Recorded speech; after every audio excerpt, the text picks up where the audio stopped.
with a big stand like Stone Cold with a few beers. Play the game, I end the game, I'm champion, I'm Triple H. Undertaker, I'm your maker, bury the brother like Kane. Ooh, 1-3, hit the tombstone, hit the choke slam on face. Ooh, yeah, like a macho, heel turn like I'm muscle. If you suffer like tomatoes, I'ma keep a couple models. Ooh, and you may call me HBK. When I'm tuning up the vein, you best be getting in my way. Ooh, yeah, I'm degenerate, I love it, yes, I love it. If you ain't down with that, then I got two words for you, suck it. Too sweet, put your fangs up. Welcome, everyone, to your longest-running Australian wrestling podcast, WRA Australia. I'm your host, Todd Eastman. Good to be back next week. Good to be back this week. I had a big weekend. This past weekend, of course, it went up to Wide Bay, up to Maryborough. I didn't think it was in Maryborough. I thought it was in Gympie, and I found out there was a little bit more of a drive. So it's a fun Saturday for me. I had fun with the boys up there, catching up with Jake Nova, of course, in a good four-way match with Mitch Ryder, Renegade, and Craven. Craven, of course, now is the Wide Bay champion, so congratulations to him. We will be taking that belt very soon. I hope you all had a good week, whatever you did. I know Perth people just having a bit of a lockdown there. Thoughts are with you guys, and hopefully you're coming out of this really soon so you can get back to your normally scheduled wrestling programs. Geez, what was I going to say this week? I had all this stuff that I wanted to do and all these people I wanted to talk to this week.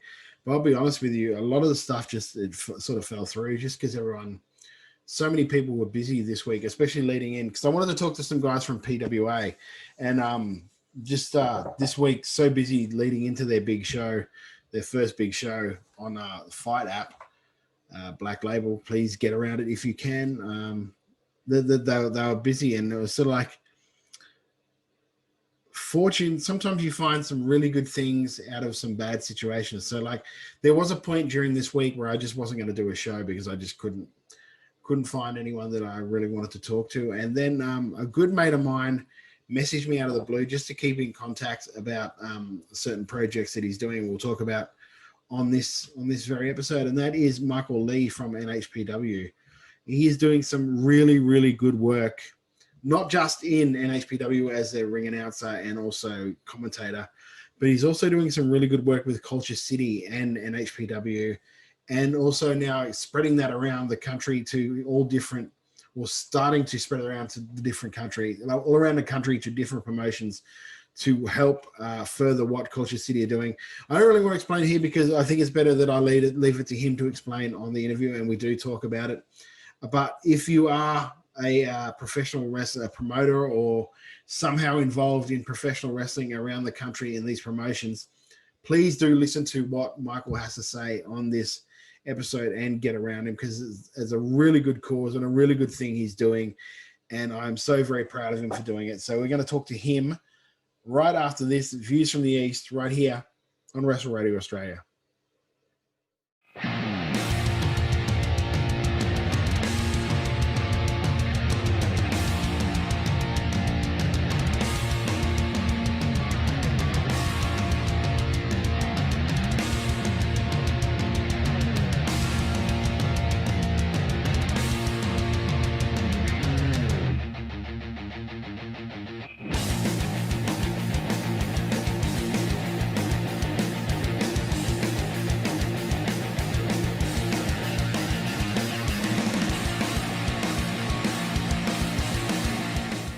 On this Views from the East, I thought I would talk about promos, because I've seen some stuff popping up on Twitter and all that sort of things lately about, and I don't know, it's probably guys just niggling each other about things, but to me it raised a good point, and it's something that I identified with, because it's got to do with swearing during promos. And I know if you're on an over 18 show and it's sort of encouraged to be a bit more loose and a bit more free with your language, that sometimes you'll take that advantage, or you'll take that liberty and go overboard with it. And I think when I'm seeing some promos, I'm thinking that that's what's happening at the moment. Because I know when I first started in wrestling, I started at Riot City Wrestling, which is a PG show. You don't swear. Well, you don't there's no certain words you don't say. So rules out the big ones. So I did that for the first 4 or 5 years. And then when I moved up to Queensland, I started at Grindhouse for AWA, which is an R-rated show, and was told that you can see whatever you want. This is a R-rated show. So the very first promo I cut there, I think I said fuck every second word in that promo and loved every minute of it. But as sort of like the shows went on and I found myself doing it, I found myself just doing it for the sake of doing it and realizing that it wasn't having any impact, because it's just, after a while, it just becomes white noise. If you know what I mean. It's just, you can say something like, this Sunday, I'm going to face this guy in the ring, and believe me, I'm going to fucking kill him. That's one way to do it. But if you're going, this fucking Sunday, I'm going to fucking meet this guy and I'm going to fucking kill him, it loses for me anyway, it loses its clout. It loses its meaning. I find if you can temper and be more economical with your swearing, and sometimes that's even if you want to swear, or even if you feel like you have to swear, if you feel like your character would swear, there are plenty of people out there that can cut convincing, engaging promos without having to do that. And I'm going to leave this Views from the East. So before I leave this Views from the East, I'm not saying that you shouldn't swear. In fact, sometimes it's good, because it really can push the feelings that you have across by doing it. I'm just saying, maybe don't do it every second word, because then it loses its clout, loses its feeling. And I'm going to leave this Views from the East with a promo I saw this week where you'll find, I don't think there's any swearing in it, but it is very impactful and it makes a statement. Right here on Wrestle Right Australia. We're back with Michael Lee from NHPW. Thanks.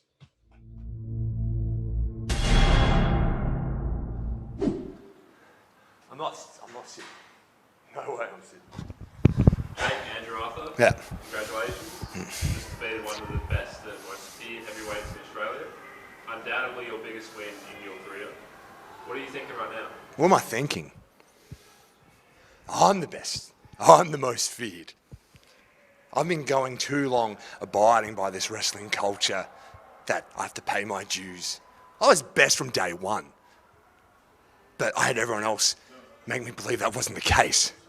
Only now I'm really showing who I am. I'm goddamn invincible. Look at what I've just taken.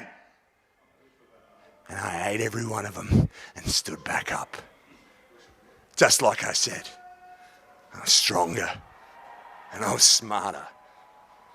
Do you know how I know I was going to win that before the match had even begun? Any monkey can use social media. Look at Caveman Ugg's social media. Not one post mentioning this match. Not one. People want to treat me like I don't exist. I'm undeniable.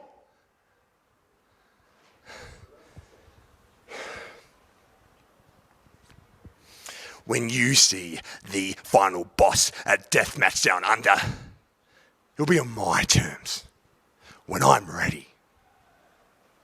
So I hope everyone is ready.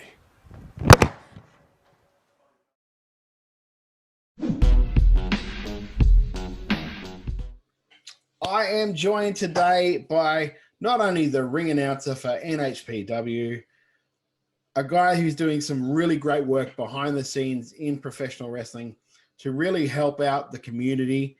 Michael Lee, thank you very much for joining us today, mate. Pleasure to be on the channel and just spread the good words, man. Yeah, so you guys are back. You guys just missed out on getting your show shut down. So how did that all go? Skin of our teeth. Like, we didn't plan it that way. We had our last show Reload on the 30th of January, and the next day I told myself I'd done packed down. I got back home at like 2:00 in the morning. I was like, I'll have a day to myself. And then I see this press conference news that, oh, by the way, there's been a case that someone's, one of the workers has gotten the pandemic, and said from now on, like you have to hard mask, QR codes, and everything. So by the skin of our teeth, we all got into a couple weeks of lockdown. We're just hopefully going to be at the end of it in the next couple of days. But yeah, it was really weird timing. So just really glad we didn't have to change anything with the show, or we knew beforehand. But Yeah, it was lucky it wasn't like up here when they did it on I think it was like a Friday or a Thursday. They just said from Friday, blah blah, done. So Yeah. you guys at least got the weekend out of the way. yeah, So how was the first show? first show 2021 was awesome. We had a bit of a mix about start of last year with our main venue. It's Coburn Youth Centre. We've been doing shows there for about 5-6 years. Started 2020, we had the Fringe Festival book around us for a little bit. So we had using a couple of different venues at the start of the year, and then the pandemic started. So it until November last year, we hadn't been at our usual haunt for a good year. And just to start the year off right, even though we're kind of back to where we started for a little bit anyways, but just to be back and see all the usual people who come around, then it's just the best feeling in the world. Yeah, it's got to be quite a relief when you see the regulars like in the front Yeah. row or whatever. You're like, because you kind of worry that they're not going to come back because they've had a year where they've found maybe something else to do on the weekends. So it must be a really good feeling to have that. So you see them. I saw some of them when I went to Venom to watch the show, and I saw some of the regulars around the front, and I was like, oh, good. And I'm glad that they haven't found something else to do. Yeah.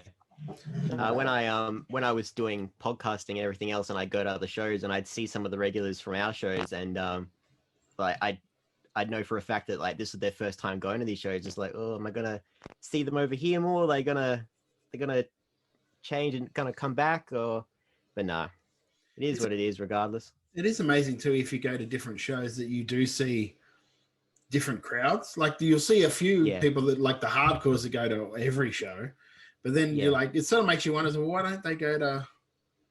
Why maybe they just don't know that those other shows are around. I don't know. It's a weird. It's always baffled me, especially in Adelaide, because Adelaide's not a big town, and the crowds between like Rampage and Riot City tend to be very different. And I've always wondered why they don't cross over more, because it's tiny, like I said, tiny town. Yeah, we're all relatively here in Perth, we're all relatively close together. Just that north of the river we have EPW and pretty much us at this point. We're the only other player at the moment.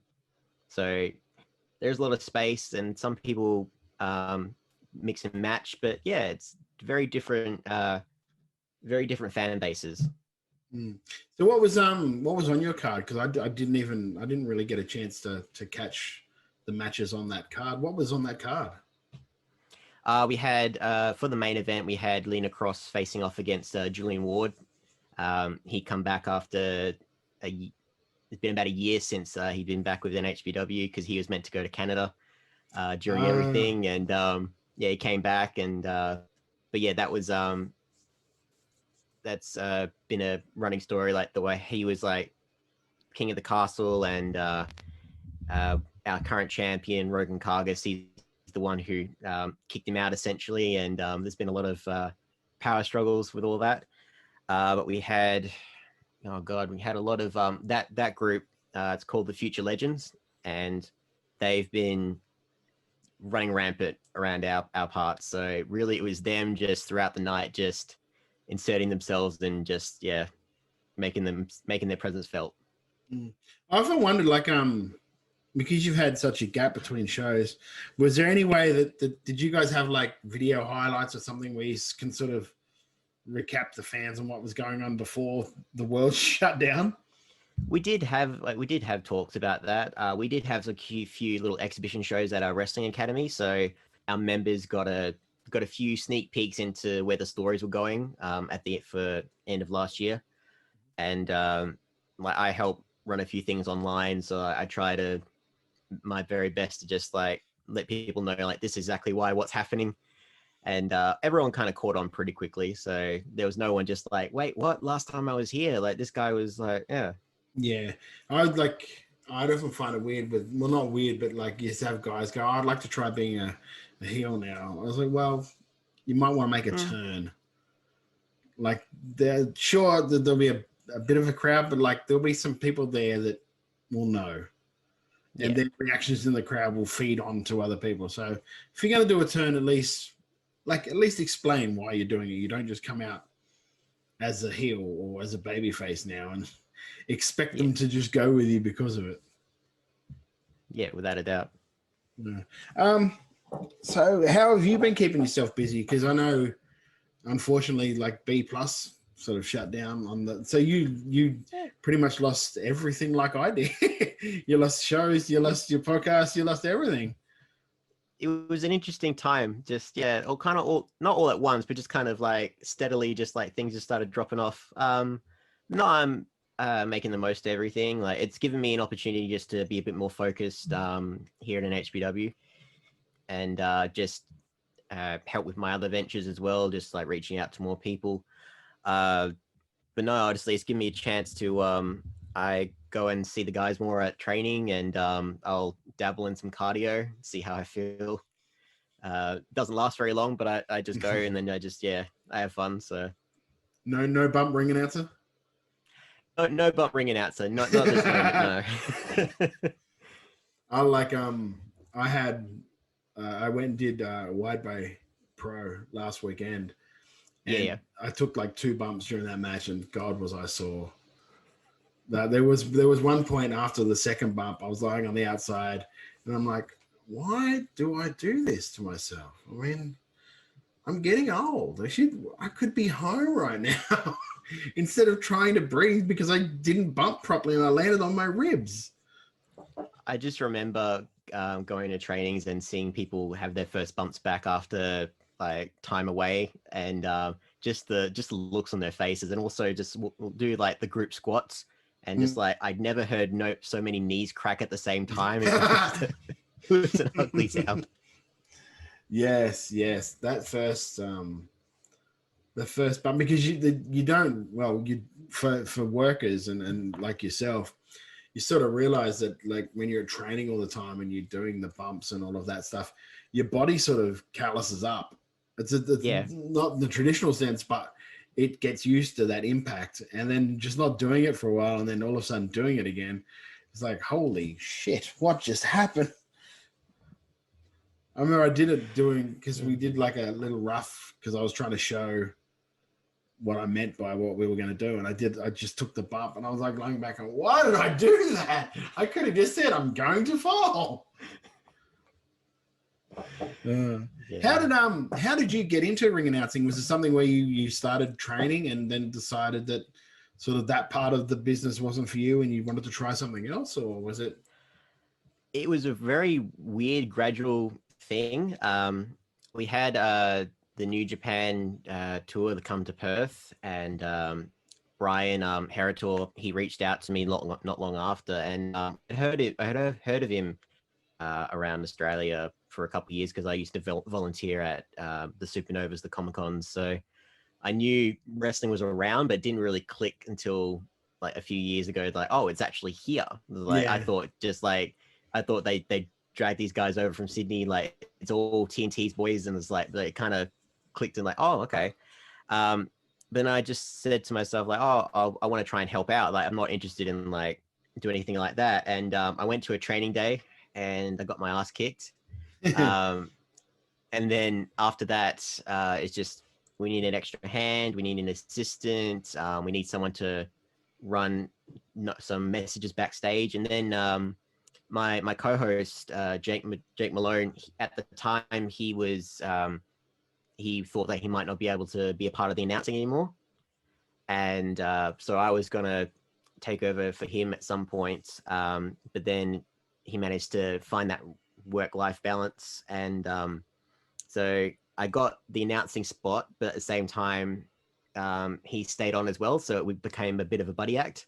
Okay. And yeah, so and people seem to like it. It's like it's not something you see all the time, and we kind of like balance the duties, and we're both the commentators as well, so we kind of we work off each other, so it works out pretty well. Yeah. So do you do live commentary at the show? We do, but we don't. Like we'll record it live and we'll put it up for Vimeo. So yeah. Yeah. Because I know last weekend at Wide Bay they did live commentary, and it's the first time I've heard it since we were doing it back in Right City. I think I might have seen it. There were a few times at Venom that they did live commentary, and I was just like, "Well, it's a really," because I found myself arguing with the commentator. I was like, really? I've always had that. Yeah, like some other companies do that. I'm not personally not a fan of live commentary.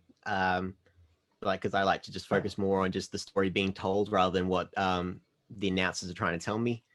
But like it's all subjective, of course. Now, originally, I was a real big proponent of live commentary for the mere fact that I like, if we're having new people come to the show, I like to try and think that the show resembles what they see on TV as much as possible. Yeah. So if they're seeing the match and they're hearing the commentary, the commentators, if they're good, will be filling in on the backstory of these guys. It's a lot easier for the guys to get their stories across because you've got someone basically narrating their story for them.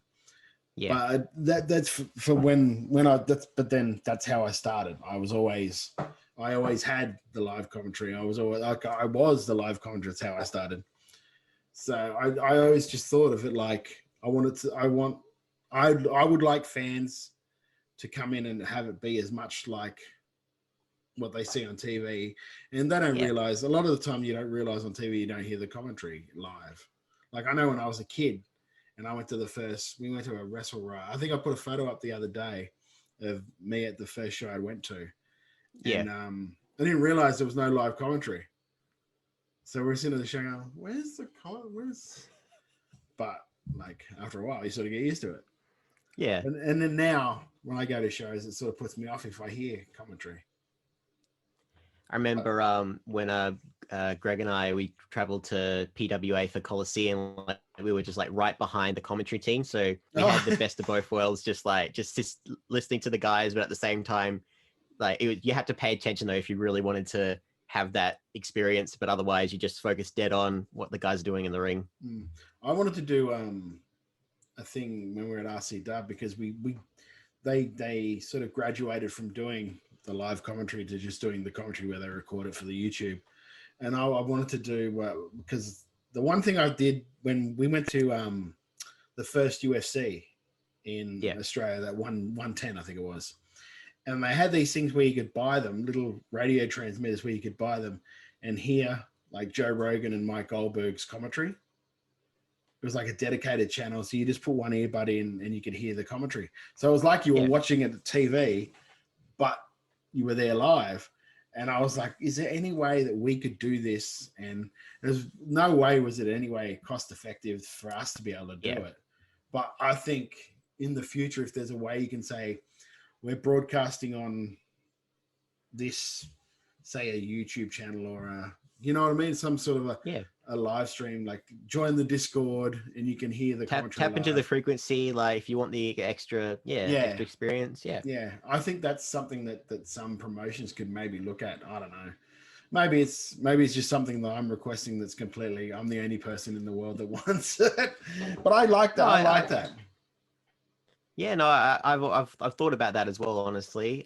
Just like, as long as like it's an option, like you don't want to you just don't want to force it on everybody. That's always been my thing. Yeah. No, it's I think it would be easy as I suppose Discord would probably be the best way to do it nowadays, wouldn't it? You just do a live chat and then they wouldn't have any option of being able to talk back. That's the only thing. You've got to find a way where they can't talk back, so you don't have people screaming like rude words. Yeah, no, we'll get kids who will go right up to the commentary and they'll try and yell and try and get our attention, and they'll ask like, "Oh, are we on the commentary for this show?" And it's like, no, it's like not now. You're not. Edit. The power of the edit button. Yeah. So how long have you been doing that now? Because you've been around for a few years. Yeah, my first show was back late 2018, so it's nearly been 3 years now. That it's gone pretty quickly, to be honest. So It kind of does. Like this year is my 10th, I think. And I only do that because it sounds pretty bad, but I can measure it by how long I've been with my wife. Because okay, I started training not long before I met my wife. So it's like, okay, so I'm a bit longer in wrestling than I've been with her. But yeah, that's like it's really flown by. Like it, and you'll find it yourself. And as long as you keep, like, obviously, like by looking about what you're doing, you're finding different ways to be able to contribute. So you're always staying, like, you're not just sort of, well, you seem anyway, like you're not just like happy just doing the commentary and walking in and out and the re-announcing and leaving it and that's it. You sort of want to like learn different ways. That's how I started. I started by trying to learn as much as I possibly could. Like back in the day, we had Brendan Vink or Tony Modro or Elliot Sexton or whatever he's going by. Whatever now. his name is nowadays. He used to do all the videography, like the promos and all of that sort of stuff. And then when he left Riot City Wrestling, that sort of just stopped. No one sort of took it up. So I just went and bought an iPad and started doing it and then teaching myself how to edit videos so it could keep going. Because I kept thinking, well, if I keep finding that I can show them that I can do this and then I can do this and I can do this, they're not going to get rid of me. Like with wrestling, it's a constant fear of, so you're just going to get rid of. You just someone's going to come in. Like I know, like especially with ring announcing, it was like if one day someone from Triple M decides that they just wanted to take their hand at ring announcing, I'm done. Yeah. because they can just walk in, I'll advertise you on the show. Oh, fine. Get old Nash, David Nash from the old show. Yeah, I love Nashy. So yeah, that was Triple M was just a thing. Yeah, I threw out. My favorite thing is to try and throw him off. So no, it was good to meet him and watch him go live and just see what you guys were all doing around there. So that was a real fun time. Yeah, because you got to see the last ever. We didn't know it was at the time, but the last ever AWL show. Yeah. Like I snuck out for a day on my honeymoon and watched the brave man. He's such a brave man. No, I make it sound more worse than it is, like, because I planned it weeks and months ahead, and I told my wife just like, oh, this is what I want to hope to do, and like she's very understanding. Like wrestling's not her thing. She's went to one show to watch me announce, and it was a charity event, so just to put an extra $20 in for the POC. But no, like we kind of needed a day. We were there in Queensland for about 2 weeks, and yeah, she just wanted a day to herself and just like, oh sweet, I'll see what these guys are doing, and yeah. But when Nashi actually said during intermission, just like, oh, we have some honeymooners in the crowd, and like I was like, oh, then it was like, oh yeah, honeymooner. Like, but when he said the plural, I was just like, oh, there's more people here. But then he just said, Michael, get your ass up. It's like, oh, okay. Oh, hi. Hi. Yeah, she's left me already. Sorry. But no, it's still going strong, and yeah, no repercussions. No, well, that's good. That's good. Just as an outsider, who were some of the guys that you saw on that show that you thought would do well over in, say, Perth? I had a lot of names for that. Like once I came back from Perth, and then just once the borders closed, it's like, oh, yeah. One of them was Xander before he moved to Sydney. Like, so like, I would love to, like, even if I have to pay, like, I'd love to bring him over. EC Diamonds was a big one, but one of the big ones for me was Rip Riley. For the main fact that he was one of the last matches for one of our guys named Aaron O'Malley before he moved to the UK. Yep. So he kind of got that honor in a weird way after we kind of sent him off. So I kind of like just in my head for like stories, just like bring the guy who actually retired him over, and just Yeah. see what can come of that. Yeah, that's awesome. So who from your crew can you see making a huge, like when eventually everything opens up again, making a big splash on sort of the national scene over the next, say, year or so? Well, at the moment, obviously Lena, she's Yeah. already dabbled with New South Wales, and like she was gonna do a Japanese tour before everything, so it won't be long until she's back out there. A lot of our guys have sampled going to other places. We had a guy who's not working with us at the moment, but his name was King Shahil, and he used to did a couple shows for Wrestling Go February last year. But yeah, a lot of our champions, a lot of our guys, they could easily make the journey over. Some of them were meant to go. Like I had a flight booked to TCW. I was going to help do some announcing for them before everything, and I was going to bring a couple friends along with me, but wasn't that night. But hopefully at some point. But no, a lot of our guys, like they work their asses off. Like I'm there most of the week, and I see the work that they put in, and they're very centric on focusing on what we're doing here first, and then eventually, like once they like, oh, we'll see what these other places have to offer. Like I reckon any one of them, to be honest, if I could pick it, I could just be pulling a number out of a hat. So and speaking about working, a lot of people have been working behind the scenes. You've been doing some great stuff, not just in Perth, but around the country, sort of hooking up. How did you, first of all, what is KultureCity, and how did you get hooked up with them? So KultureCity is a sensory inclusive charity, and what they specialize in is making events, just going out for everyday life, more accessible to people who have invisible disability. So that falls under autism, PTSD, ADHD, people who suffered strokes, just any situation where people, like if they go into big events or just everyday life, and like lights too bright, there's a sounds just become too overpowering, there's a horrible smell in the air, there's like something sets them off. Which is most wrestling shows. Which is most wrestling shows. And they just and their goal is to have equipment on hand to help people just take a breather and have time out, that there's people qualified to understand what is happening with them, and not just go up to them and just say, stop, don't be like that, why are you being like this? And yeah, just that there's extra spots for them just to like just take in everything, and slowly, like if they want to come back to enjoy what they were trying to, they can. How I got in touch with them was after All Elite Wrestling made their announcement at the start of 2019, I think it was. Me and Greg and I were spitballing on one of the podcasts, and we were kind of saying, like, how has a WWE never done this before? How's a WWE never reached out? And then I started thinking like smaller, like how has a indie federation never tried this? Because like the stigma that comes with independent wrestling is that the bingo halls, like at the youth centers, your rec centers, and they're all designed to make shows more accessible to everybody.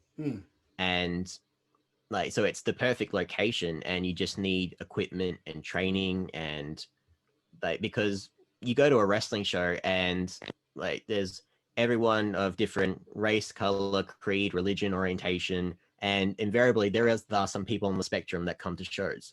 Yeah.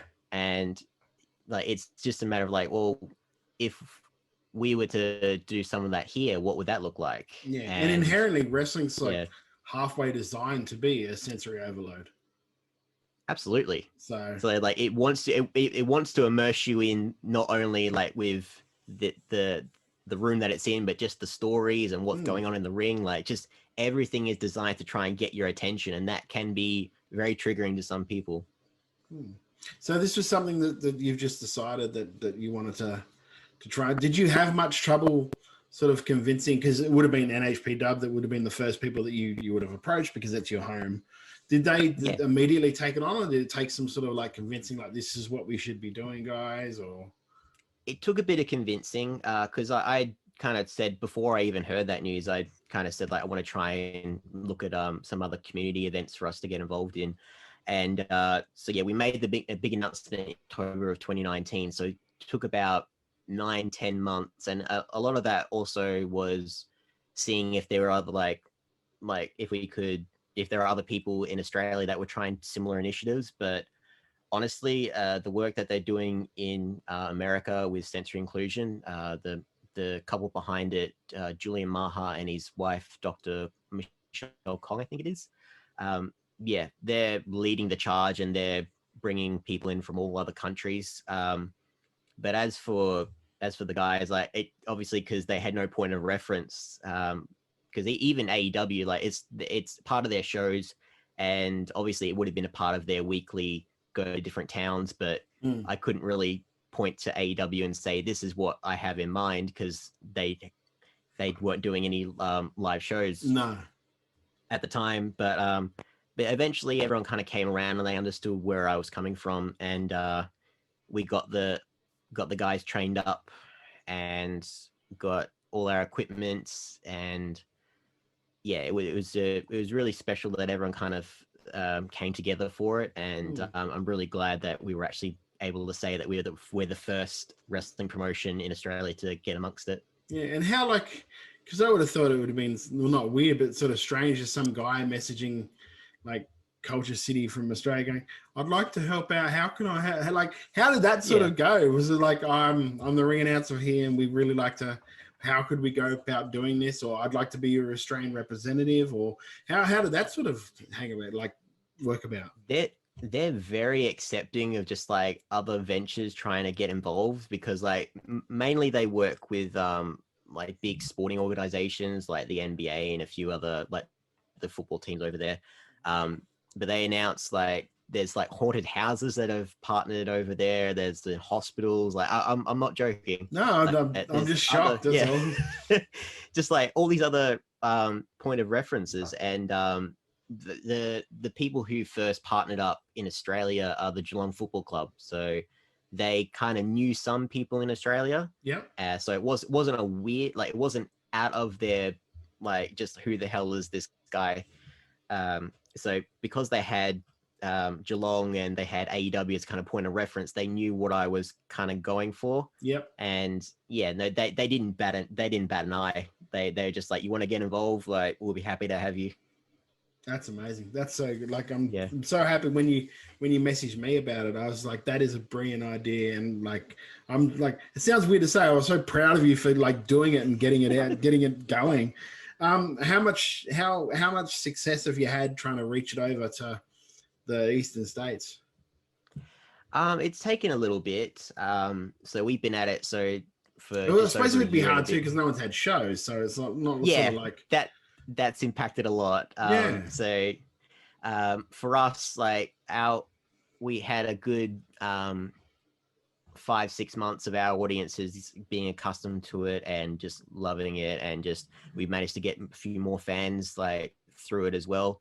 But as for I talked to the guys on the turnbuckle not long after we made the announcement, and I said like my goal was to have at least 1 or 2 wrestling promotions in each state to get amongst it, and just to say that the whole country is like the whole wrestling scene in a sense was certified inclusive. And then like if I got that, then I could say, well, other countries like what you guys could do this too. But as for interstate, I'm happy to say that the folks at Deathmatch Down Under, they are the second promotion to get partnered up with Culture City. So I think they actually have the weird distinction of being the first adults only sensory inclusive event. Yeah. So like to say that there's a deathmatch wrestling company that's also looking after people with sensory needs is just it's an awesome thing to say. And I love telling people it just to watch the reaction. Well, I mean, if there's anything else that bashes the senses like a deathmatch, I don't know what is really. But like I was so thrilled to have Aaron and Joel and Jay reach out, and like they've got a brilliant collection of people together, and like they wanted to make the, like, as much as they could easily have put like deathmatch at the forefront of what they do, like they are really pushing a lot of the inclusion initiatives that they're doing. So like they've got helplines while they're at events. They've got hot doctors on staff, obviously not just for the wrestlers but also for the fans. And yeah, that was just like another piece of the puzzle that they were looking to do. And like their first show, Out Come the Wolves, they were meant to get their care package to start up, but it's probably still in the mail now that I think about it. So I actually forwarded some of our resources here at NHPW, like so they could have some on hand for their first show. And yeah. So how much training does it involve for the people that need to get involved in it to be able to service that thing? Not as much as you think. Like it's all online. Like obviously, like if we were in America, they'd probably come to us and they'd sit us down for like a couple hours at a time. But it's just it was more like that the staff on hand knew what the goal was, and once you kind of accepting of the idea that you want to like be more inclusive to people, like the rest of the what they throw out at you is not that far-fetched, or like it's easy to grasp pretty quickly. So once you have like your half an hour of training and like getting familiar with the equipment, like the sensory bags that we hand out to people, yeah, it kind of fits. It really fits in naturally with wrestling. Is like it not like a lot of the fans were just thinking like, well, how does this change the event? But it just doesn't really change that much. It just means that, yeah, makes things more accessible to people who otherwise wouldn't be able to come.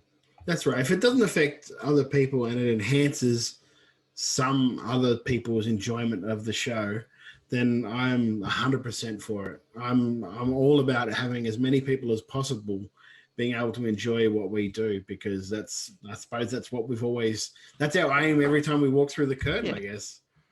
Like you don't want to exclude anyone as a wrestling show. If you do, you're not going to be in business very long. That's No.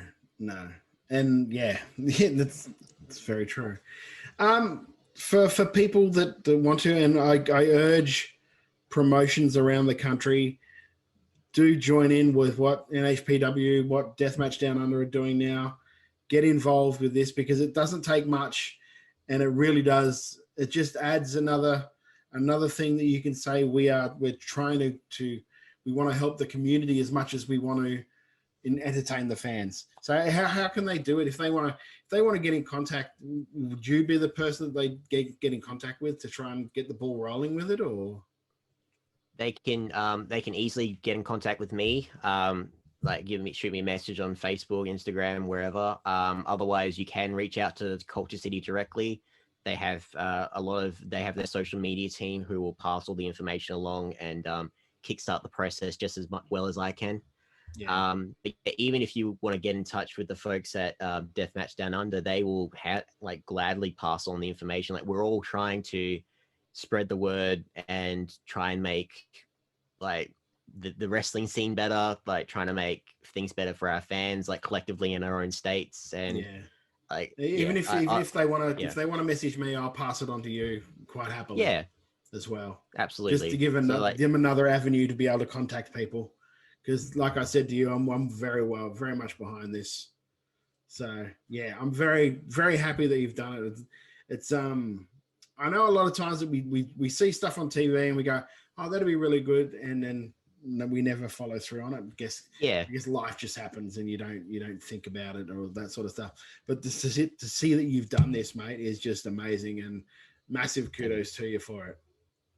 No, I really appreciate that, and just hopefully, like I do want to see, like I do want to, like next time I talk to you, like I do want to say that like another companies joined the fold, and obviously like I'm not just limiting myself to wrestling companies in Australia. Like obviously if anyone wants to partner up for their businesses, like I'll happily even in New Zealand, SPW over there, and that they'd probably do really well to have that as well in their thing. Yeah, without a doubt. Like with our boss Mana here in NHPW, like he's got a lot of family in New Zealand. Like he would absolutely love that if some New Zealand guys reached out to us. And how have like they sort of like seen the results, and have they really sort of like realized after you sort of pushed it, not pushed it, but championed the idea, and they've instituted, have they really seen the results now and just gone, yeah, this is really helping us? They have, and like especially with Mana, like just to see the reception from fans, and just he's been running NHPW back and forth between hospitals. Like he's had a horrible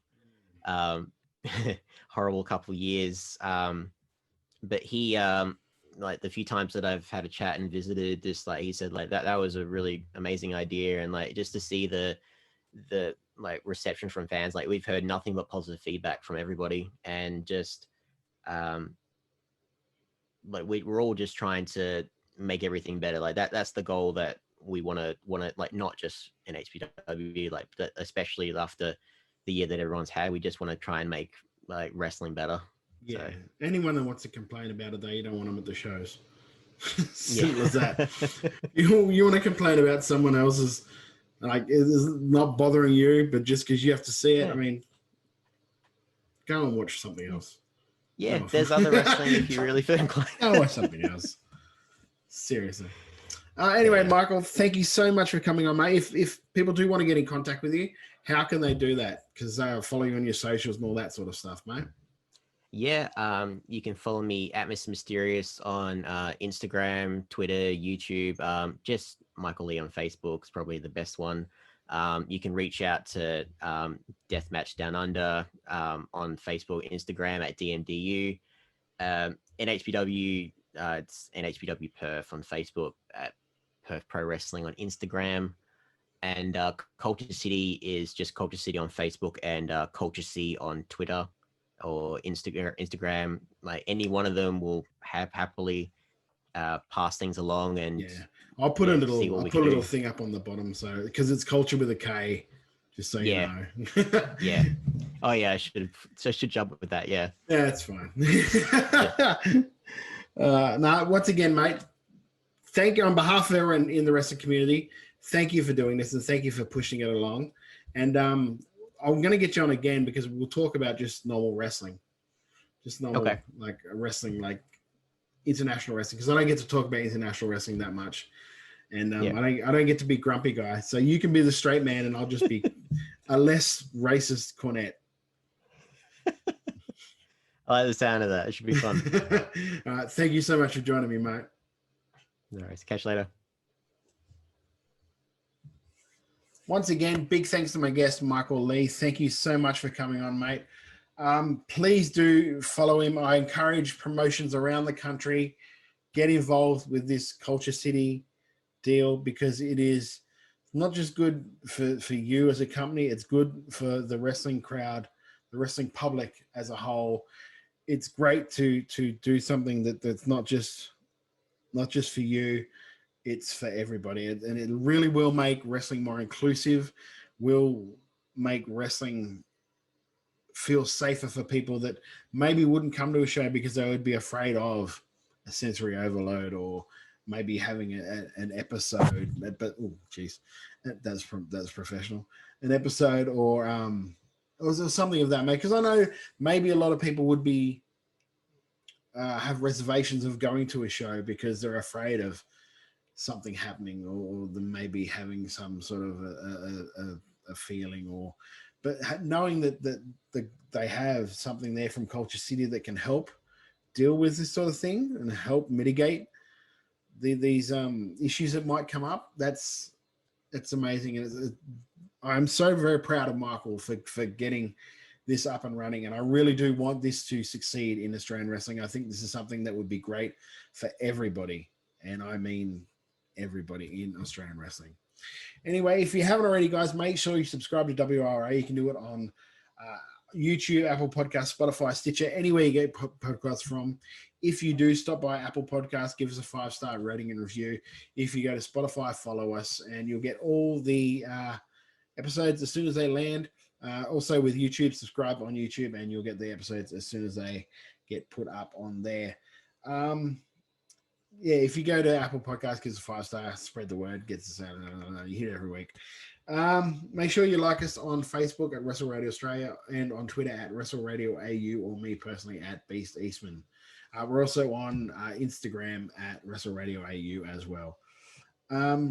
Please do support the local industry in any way you can in these times. I know that it's probably a little hard in these times, but if there's some way you can promote it, if you can promote the industry or support the industry in any way, please do. Streaming services, your Australian Wrestling Network is out there. I know they've got PCW on there now too, so go and search them out. Also, the Fight app, you've got Black Label, which I'm not too sure when this show goes up, but if it goes up on Friday, it'll be Friday night. The new the PWA show will be. I'm doing a great job right now, but please do purchase it, even if it's gone past. Purchase it and watch it, because it looks like it's going to be a great show. I am personally looking forward to Kingsley and Jack Bonza, because the story they've told coming up to this through the premiership has been brilliant. And just looking at this week on Facebook, in fact, I might even try and see if I can end the show with the build up to it, because I loved it. One of the best pieces of work coming out of PWA, I think, was that just the booking and the storytelling going into Kingsley and Bonza for the leadership of the Red Nation. And that will be this Friday night. So if it gets up on Saturday, then it'll just go on. Buy it on Fight anyway, because you can watch it, and do enjoy it. Please support PWA with their endeavor in the Fight Network. If you want to support wrestlers themselves, go to Wrestler Merch. A lot of wrestler guys have their merch up there, so you can support them and help them out and buy a t-shirt and represent them out and about around the country. If you want to support us, there's no real way you can, because I have stuff up on Redbubble. It's just redbubble.com, Wrestle Radio Australia, look it up. I do have some shirts and that sort of stuff, but anything that I sell through there, I donate to charities, Gotcha for Life and Blue, Beyond Blue, which do a lot of work in a charity that I'm passionate about, and that is men's health and prevention of suicide, which unfortunately claimed my co-host and podfather Josh Armour, and it's something I really I don't want anyone else to have to go through the stuff that the friends and family of Josh have had to go through, because of stuff that probably could have been avoided if there was better ways of dealing, or if he thought there was better ways that he could deal with it. So please do go and support all of that. Even if you just want to go and support Watch for Live and that, I'd love that, because to me, they do some really great work in just trying to help people realize that it's okay to talk, and it's okay to not be okay, and it's okay to share your feelings and get around your mates and support each other, because that's what we should do, not just in wrestling, but in life. We should just get around each other and support each other. That is it for this week at Wrestle Radio Australia. Until next week, I'm Todd Eastman. My opinion, you're entitled to it. See you next week. What you say? I'm here to prove to my Uncle Jack that I belong to the Red Nation. So she has to start with a huge mountain to climb in Mick Moretti. I know I already said this, that I'm going to beat everyone else in this tournament, and I stick to that word. The sorrow continues for Kingsley, Chris. She vowed to win every match in her tournament. 0 points so far.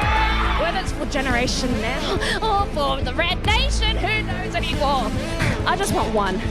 Just one win. Kingsley has gone through some turmoils, and she is still determined to get some points in Block A. You haven't won a single match. Be a team player, leave, and Jen Now's in the final. Isn't this what we're all about? Are you serious? Are you serious? That's the whole problem with a lot of them. They don't work for anything. You haven't won a single match, get in there and win one. At least make him earn it. Fight! We are 1 minute left in this match. He needs a ref. 9 seconds left. We're last 10 seconds. Here comes the count. 1, 2. Oh, and a kick out! the biggest kick out of the premiership right there as the time runs out. I am so proud of you. You fought, you did it all right, and now Moretti has a chance to go through clean. Thinking about getting my hands on Bonza. He's my uncle, it's family. I don't really want you to hurt him that much. You know eventually you're going to have to pick a side, yeah? This is an early time to gloat. He has got to get through a monster in Jack J. Bonza to get to this final. By Wahlberg, the posterizer! Wahlberg saying, I'm going to kill him. He's in the top rope. Now Kingsley. Seems like Kingsley got involved there saying anything but that. He's trying to protect Uncle Jack, I think. And because of that, it has cost Wahlberg his premiership. Spent the whole tournament wearing a Generation Now t-shirt, and then you didn't win a single match. You are not good enough to be in the Nations. Without my help, you can't beat anyone. Well, I can beat you. If you can beat me, not only will I put you in the Red Nation, I'll make you the leader. Don't you come back no more.